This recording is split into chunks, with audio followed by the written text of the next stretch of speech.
I'm going to start with an argument made by Audra Simpson that the colonial project in Canada rests on the domination of Indigenous women.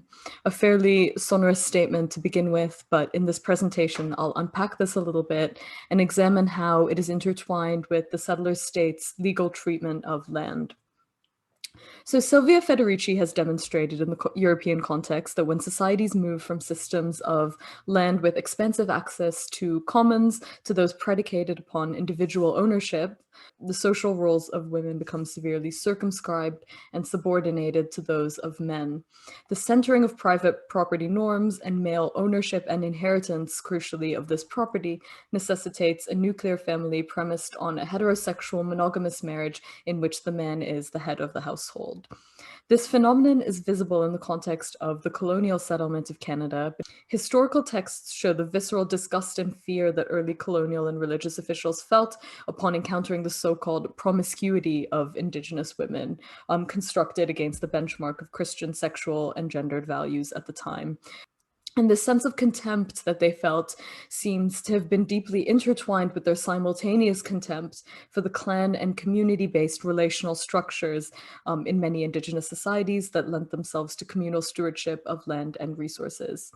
Audra Simpson explains how these two relate, noting that, for example, Iroquois and Haudenosaunee women were the inverse of the settler colonial woman. They had legally mandated authority and power, and so they represented an alternative to the political and economic orders that were coming into play in the late 19th century Western world.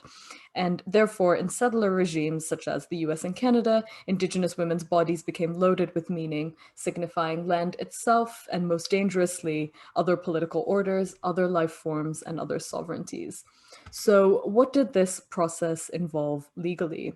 The Dominion Lands Act of 1872 can be seen as the first large-scale organized effort of the Canadian government to survey and section off land through the imposition of grid-like divisions on land, as we see on the screen. If we imagine the previous image as Indigenous governance structures and lands as they existed prior to colonial contact, and the grid as a representation of the Dominion Lands Act and survey. Free parcels of land through this process of 160 acres each were offered to European settlers willing to establish homesteads on them. 1.25 million homesteads were made available over an expanse of around 80 million hectares, making this the largest survey grid in the world. These settlement invitations were extended broadly to all white European men over the age of 18, as well as in some circumstances, white women that were heads of a household. The processes by which this land was to be claimed were textbook Lockean. Securing title through settlement was contingent upon improvements made to the plot after a homestead had been established on it. As part of the survey, as you can see on this grid on the screen, which shows an example township divvied up, lands were also reserved for railway companies, the Hudson's Bay Company, which was the company that played a pivotal role in the settlement and colonization of Canada, and relatively few assigned to school boards in each township. The purpose of the systematic approach to settlement was to assert control over land in order to stave off US encroachment and consolidate Canadian sovereignty. So sovereignty and property rights converge here in the word settlement. This in turn facilitated the construction of the legal fiction of underlying crown title to all lands within the borders of Canada, which survives in land law today, both in Aboriginal land law and the colonial treatment of Aboriginal land rights and property rights, etc. To accomplish this, the Canadian state, or the fledgling Canadian state, needed the invested labor and some sort of buy-in from settlers distributed over a vast expanse of land, as well as some method of dispossession and conversion of Indigenous groups. Securing buy-in from settlers was at least in part an affective process involving the construction and imposition of a moral framework, the intertwinement of Lockean ethics and Christian family values, as well as material individuated forms of incentivization directed to specific groups. Free land, for instance, as we discussed earlier, or in predating systems, payments offered in exchange for settlement. Scholars like Aaron Morton explain how the romantic, moral, and visual construction of the settler homesteader, working away at his plot to provide for his family, made its way into the individual psyches of settlers in specific regions of the fledgling state, enabling them to justify violence against Indigenous groups that posed any kind of perceived threat to their homesteads. This, in turn, could effectuate state violence to protect the rights of the homesteaders. Historically, Indigenous women became the legal targets of the inverse of this moralizing. For instance, the potlatch ban of 1885 was broadly the product of settler horror at what they saw as wanton sharing of valuable items in these gift-giving ceremonies practiced by Indigenous groups in what's today known as Western Canada. In these ceremonies, items considered valuable in the settler market, such as the iconic Hudson's Bay Company blanket, were not treated as settlers felt that personal property should be, i.e. they weren't sold, they were simply given away and shared in large quantities, thus devaluing them. Proponents of the potlatch ban used the fabricated notion that Indigenous women were being traded in these ceremonies to secure public support for banning the ceremony, thus leveraging sexual morality against Indigenous women in order to entrench property norms. The Indian Act of 1876, following on 4 years after the Dominion Lands Act, among other things, rendered Indigenous women the property of their husbands. So I'm going to jump now jarringly to 2019 due to time constraints, just leaving out the entire 20th century, which was crucial in terms of political, ideological, and activist developments. But in a sort of time constrained situation, it's still interesting to see the early colonization of Canada sort of set directly alongside modern day. So jumping to 2019, Canada's National Inquiry into Missing and Murdered Indigenous Women has illustrated the ways in which Canadian law continues to be characterized by racial and gendered violence today. Their 2019 report, comprising several parts, was the result of an inquiry commissioned to investigate the endemic levels of violence against Indigenous women and girls in Canada that had been murdered, faced sexual violence, or had altogether disappeared. This phenomena had been observed for decades, but the inquiry was only commissioned in the late 2010s, in 2016 specifically, as a result of years of campaigning from Indigenous communities and activist groups.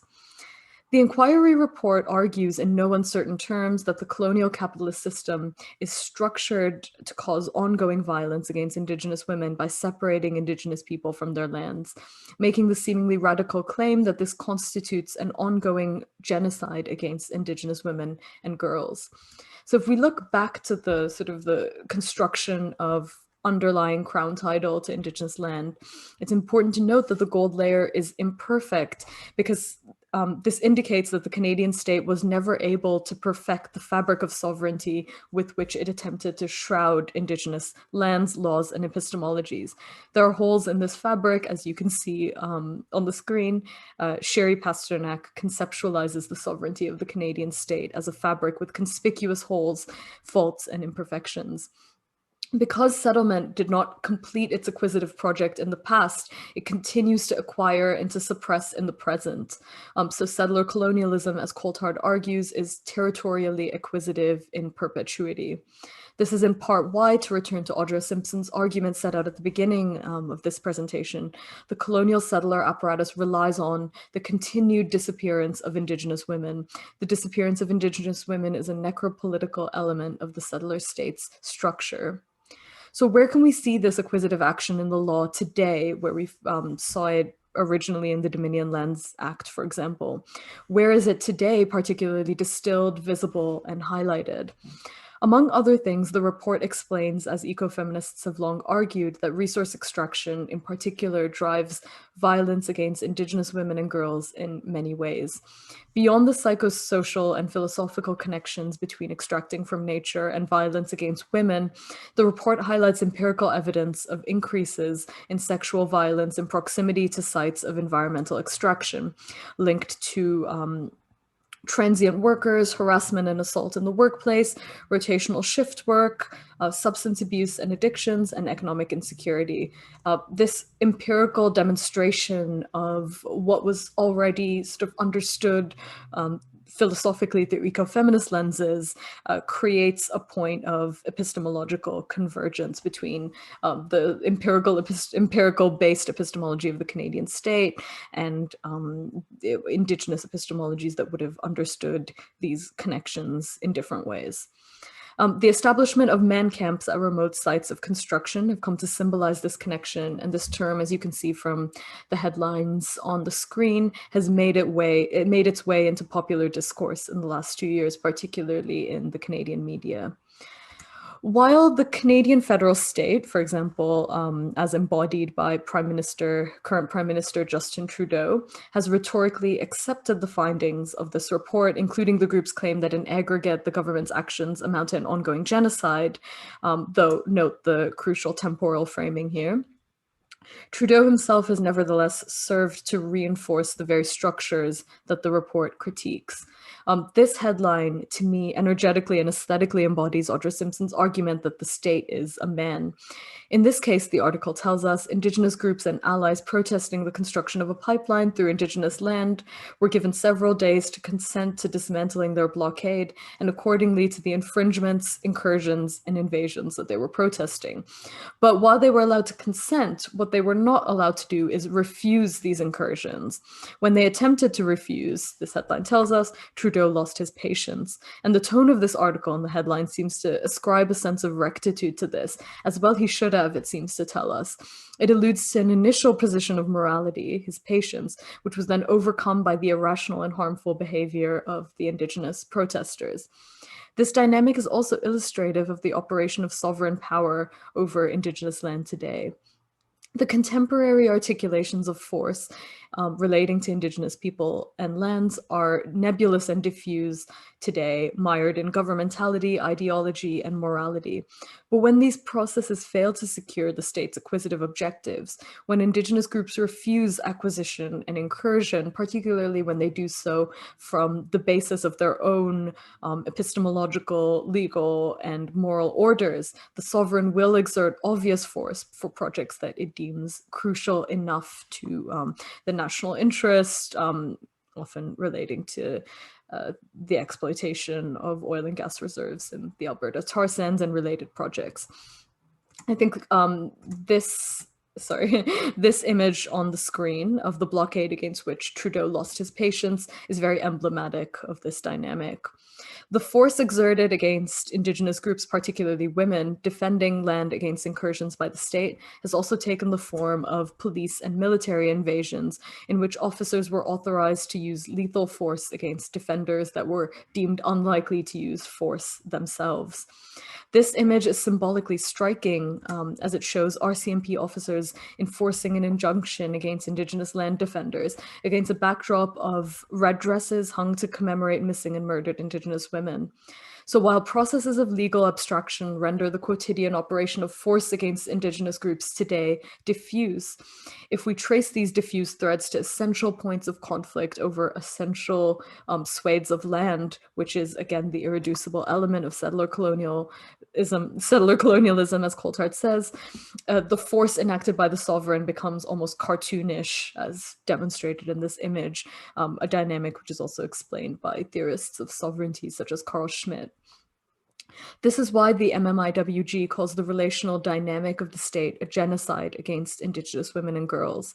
The use of this language shows that this force is not only the most extreme manifestation of force broadly and universally accepted, but it is also intentional, which subverts the legal and political rhetoric that force against Indigenous groups in Canada happened in the colonial past. And when it happens now, it's attributable to the failings of law rather than the purpose of law.